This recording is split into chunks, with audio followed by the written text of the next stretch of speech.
नमस्कार, कैसे हो? उम्मीद करता हूँ सब बढ़िया होंगे। स्वागत है आपका मेरे फिर से एक बार यूट्यूब चैनल में। तो दोस्तों, आज हम आपको बताने जा रहे हैं नगर परिषद गंगापुर सिटी के द्वारा चलाई गई आईईसी टीम के द्वारा जो कार्य किया जा रहा है और गंगापुर सिटी में जो स्वच्छ भारत मिशन के तहत जो अभियान चलाया जा रहा है, घर घर जाकर कचरे के प्रति सजग करना, कचरे को किस प्रकार संग्रहण करना, उस चीज़ के बारे में बताया जा रहा है। उन चीज़ों के बारे में हम आपको दिखाने वाले हैं। तो हम चलते हैं अभी ड्यूटी पर, पहले लगाते हैं प्रेजेंट, उसके बाद हम आपको दिखाते हैं किस प्रकार समझाया जाता है पब्लिक और किस प्रकार से ही इनके ये अभियान चलाया जा रहा है। तो मिलते हैं हम आगे, चलिए। नमस्कार, मैं आईईसी टीम नगर परिषद की तरफ से आया हुआ हूँ। मैं आप लोगों को बताना चाहता हूँ कि आपके घर में रोज़ झाड़ू पोछा करता है। रोज़ झाड़ू पोछा करते हैं तो दो टाइप से कचरा निकलता है, गीला कचरा और एक सूखा कचरा। तो अपन क्या करते हैं, गीला कचरा सूखा कचरा एक ही डस्टबिन में डाल देते हैं, वो एकदम गलत है। अपन को क्या करना है कि दो डस्टबिन का उपयोग करना अपने घरों में। दो डस्टबिन लेनी, कोई से कलर की लो, जरूरी नहीं है कि हरे और नीले कलर की लो, कोई से कलर की जो आपके घर में उपलब्ध है। दो कलर की डस्टबिन ले लो, उसमें क्या गीला कचरा अलग से और सूखा कचरा अलग से डालना अपन को। उससे क्या होगा कि अगर अपन अलग अलग कचरा का मिश्रण संग्रहण करेंगे तो उससे क्या गीला कचरा उपयोग में आ सकता है अपना। गीला कचरा मतलब होम कंपोस्ट के रूप में काम आता है, जैसे कि खाद पेड़ पौधों के लिए खाद बनाने के रूप में काम आता है। तो अपन गीले कचरे को अलग डस्टबिन में डालें, सूखे कचरे को अलग डस्टबिन में डालें। इन अलग अलग संग्रह करने से एक फायदा और होगा अपन को, वो होगा कि अगर एक में डालते हैं तो अपन मक्खी मच्छर पैदा होते हैं, जिससे भी घर में बीमारियाँ फैलती है और वातावरण भी दूषित होता है। अपन अलग अलग करेंगे तो इससे क्या मक्खी मच्छर भी पैदा नहीं होंगे, और मक्खी मच्छर पैदा नहीं होंगे तो अपन घर में बीमारियां ना फैलेगी और वातावरण भी दूषित नहीं होगा। तो हमारे चेयरमैन सर की इच्छा है आने वाले कुछ ही दिनों में गंगापुर सिटी कचरा मुक्त हो, और उनका सपने के लिए आप सहयोग करोगे। आप लोग ही सहयोग करोगे तो ही गंगापुर सिटी कचरा मुक्त हो पाएगा। अगर अपन क्या करते हैं कि कचरे को कहीं भी यार उसको बाहर फेंक देते हैं, इससे नालियाँ जाम हो जाती है। नालियाँ जाम हो जाती है तो नालियों में मक्खी मच्छर पैदा होता है और वातावरण दूषित होता है और घर में बीमारियां फैलती है। तो सबसे पहले ये है कि अपने घरों में दो डस्टबिन का उपयोग करो। आप लोग दो डस्टबिन का उपयोग कोई से कलर की ले लो, जरूरी नहीं है कि अपन को हरे कलर की नीले कलर की लेनी है। कोई से कलर की जो अपने घर में उपलब्ध हो, जैसे कलर की अपने उपलब्ध हो वो ले लो। एक डस्टबिन चूज करो आप गीले कचरे के लिए, एक डस्टबिन चूज करो आप सूखे कचरे के लिए। इससे अलग अलग संग्रहण करने से अपना जो गीला कचरा वो उपयोग में आ जाएगा, खाद होम कंपोस्ट के रूप में खाद रूप बनाने का काम आ जाएगा अपना, तो वो पेड़ पौधों के लिए लाभदायक होता है। तो यही काम अपन को करना है कि भाई एक ही में ही अपन को मिश्रण नहीं करना है कचरे का, गीले कचरे को अलग करना है, सूखे कचरे को अलग करना है, जिससे ये होम कंपोस्ट में काम आ सकते हैं अपना। धन्यवाद, मैं ये आपको बताना चाहता हूँ। वही होम कंपोस्ट नगर परिषद आईईसी टीम गंगापुर की तरफ से हम आपको बताना चाहते हैं, जैसे अपने घरों में जो भी कचरा होता है वो उसको किस तरीके से संग्रहण करना है, किस तरीके से उसको अलग अलग करना है, ठीक है। तो किस तरीके से हम चीज़ें ले सकते हैं, ठीक है। तो हम आपको बताना चाहेंगे जैसे अपने घरों में कितने प्रकार का कचरा होता है, तो कौन कौन सा, गीला और सूखा, बस ठीक है, नॉर्मल सी बात है, दो प्रकार का कचरा होता है। हम आपको बताना चाहेंगे जैसे अपने घरों में जो भी कचरा होता है उसको दो प्रकार का होता है, लेकिन हम क्या करते हैं एक ही डस्टबिन में डाल देते हैं गीला और कचरा। ज़्यादातर घरों में मैंने देखा कि एक ही डस्टबिन में डालते हैं पब्लिक, और इसको कहाँ पे फेंक देते हैं, रोड पे, नालियों में।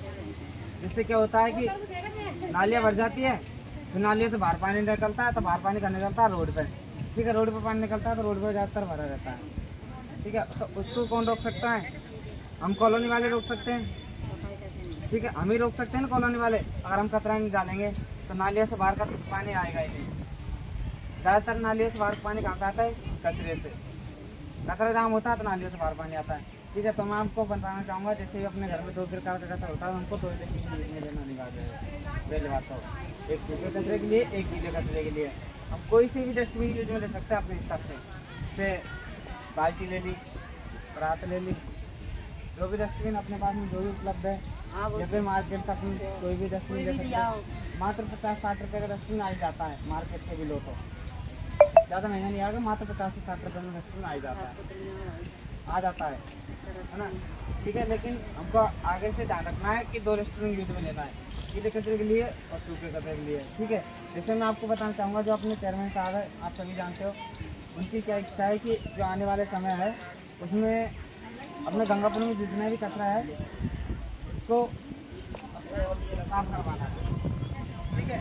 मतलब जो भी जहाँ पे भी नालियाँ वगैरह है, रोड वगैरह है, जिन पर कचरा कौन डालता है, अपन जैसे डालते हैं। अपन खुद अगर रुकेंगे नहीं कचरा डालने से, ठीक है, तो नालियाँ और रोड तो रहेंगे, ठीक है। तो मैं आपको बताना चाहूँगा जैसे हमने गीला और कचरा है, दोनों का अलग अलग संग्रहण करने के लिए अलग अलग डस्टबिन होना अनिवार्य है, ठीक है। फिर गीले कचरे को गीले डस्टबिन में और सूखे कचरे को, ठीक है।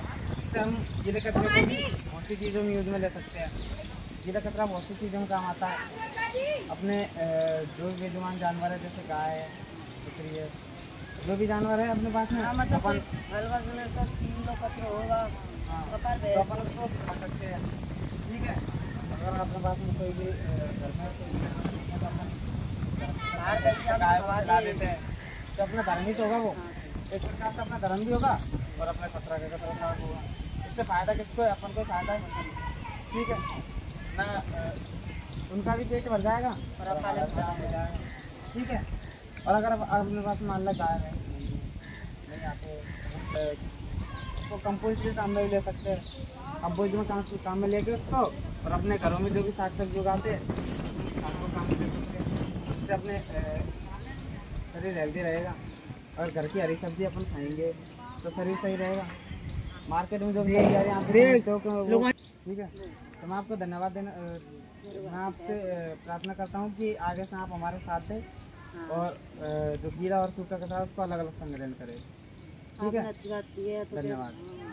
क्योंकि गीला और सूखा कचरे का कोई जो बाडों में जो सर्वे कर रहे थे हम बाडों में, वो हमने कर लिया कंप्लीट। बाडों की जो लेडीज है उनको, लेडीज और जेंट्स जो है उनको समझाया कचरे के बारे में, किस प्रकार कचरे का उपयोग करना चाहिए और किस प्रकार कचरे को अलग अलग संग्रहण करना चाहिए। उन चीज़ों को समझाने के बाद अब हम जा रहे हैं, जो बाज़ार में जो दुकानदार होते हैं वो सिंगल यूज प्लास्टिक का यूज़ करते हैं और प्लास्टिक का यूज़ करते हैं तो प्लास्टिक होता है घातक। तो उनसे जाके राय लेते हैं उनकी कि भाई प्लास्टिक का यूज़ करते या नहीं करते, और करते हो तो उनको समझाएंगे भाई प्लास्टिक का यूज़ नहीं करना चाहिए और देखते हैं दुकानदारों की क्या राय रहती है, वो मानते हैं नहीं मानते। तो चलो चलते हैं। नमस्कार दोस्तों, मेरा नाम अंकुर गोयल है और आज IEC की टीम, नगर परिषद गंगापुर सिटी की टीम मेरी दुकान पे आई है, जो कि सिंगल यूज़ प्लास्टिक के प्रति हमें सचेत कर रही है। और ये लोग बहुत ही अच्छा काम कर रहे हैं। प्लास्टिक को, जो सिंगल यूज़ प्लास्टिक होती है उसके नुकसान के बारे में बता रहे हैं। और मैं इन लोगों का धन्यवाद करना चाहता हूँ कि ये लोग आए मेरी दुकान पे और इन लोगों ने मुझे इसके नुकसान के बारे में बताया। और ये बहुत ही अच्छा काम है नगर परिषद का और IEC की टीम का। और अब मैंने भी आज से प्रण लिया है कि मैं भी सिंगल यूज प्लास्टिक को काम में नहीं लेकर इस तरीके के जो बैग है जो बार बार में काम में लिए जा सकते, इस तरीके के बैगों में सामान दूंगा। और एक बार पुनः धन्यवाद देना चाहता हूँ IEC की टीम और नगर परिषद गंगापुर सिटी को, जो कि बहुत ही अच्छा काम कर रही है। और इन लोगों का हमें समर्थन करना चाहिए और इन लोगों को सपोर्ट भी करना चाहिए हमें, कि जिससे क्या है कि जो पॉलीथीन है वो बंद हो सके। धन्यवाद। तो आज का हमारा काम यही होता है ख़त्म।